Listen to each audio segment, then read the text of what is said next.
נשמות יקרות שלי, משפחה יקרה שלי, אני יכול לקרוא לאחד מכם. לכל העוקבים האהובים שלי ולעוקבים שיגיעו בעתיד.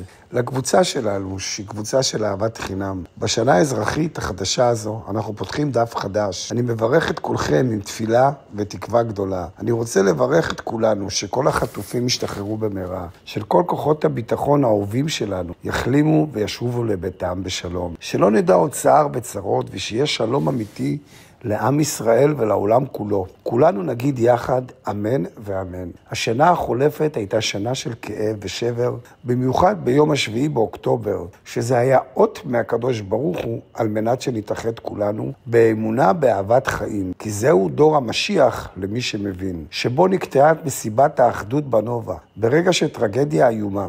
אך דווקא מתוך הכאב הזה אנחנו יכולים להתרומם. אני רוצה להזמין את כולנו לחלום שלי, להתחייב כבר עכשיו, בשנה הבאה, בדיוק בתאריך השביעי באוקטובר, ביום השחור, שהוא גם יום עם הרבה משמעות כלפי האמונה שלנו. נחזור לאותו המקום שבו התקיימה הנובה, ונעשה שם מסיבה שתוקדש לאמונה, לניצחון ולזכר הנפטרים העיקריים שאיבדנו, עם הבנה לקדוש ברוך הוא ולהודיה לקדוש ברוך הוא ביום מתן תורה. בשנה הבאה, באותו מקום שבו קרה האסון עם הדיג'י הצדיק, אנחנו נזמין את סקאזי, האיש היקר הזה, בתקווה. נחזור לשיר, לרקוד ולשמוח, לא רק על הניצחון שלנו, וכל הניצחונות שאבא נתן לנו במשך כל התורה שלנו, אלא גם על מה שמאחד אותנו כעם, וכרצונו של אבא היקר בשמיים. אנחנו נברך יחד את זכר הנפטרים, ואת זכר הנופלים, ואת כל גיבורי כוחות הביטחון,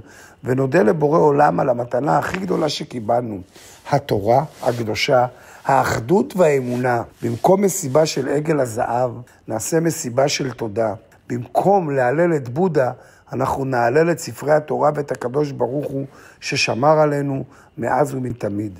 נקדיש את הרגעים האלה לאור, לאמונה, ולחיזוק, לערכים שמחזקים אותנו כעם ישראל, וחיזקו אותנו מקבלת התורה שלנו. נשמח יחד על כך שעמדנו מול החושך ובחרנו באור, ושחזרנו לחיות בתוך חיבור אמיתי לאלוהים ולשורשים שלנו. אני מאחל לכולכם שנה אזרחית טובה ומתוקה, שנת שלום, בריאות, הצלחה ושפע, ושבעזרת השם נזכה בשנה הבאה לחגוג באותו מקום שבו קרתה הנובה, עם שמחה שתמלא את כל העולם, מתוך אהבה ואחדות. אני מבקש מכל הקבוצה, בעזרת השם, לומר אמן, ושנזכה לכל הברכות הכתובות בתורה, וניתן לאבא את השמחה, כי מי שמבין אנחנו דור המשיח, ואנחנו נעשה את הכל, כי אבא הוא רחום וחנון, ואנחנו נעשה את הכל כי הבנו ולמדנו. כמו התורה הקדושה שלנו, שכל החיים היה שכר והיה עונש.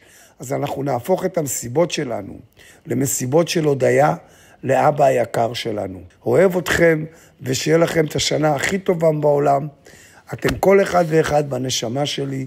אמן ואמן, ותבורכו בברכת הכהנים. אמן, ושנזכה לביאת המשיח במהרה.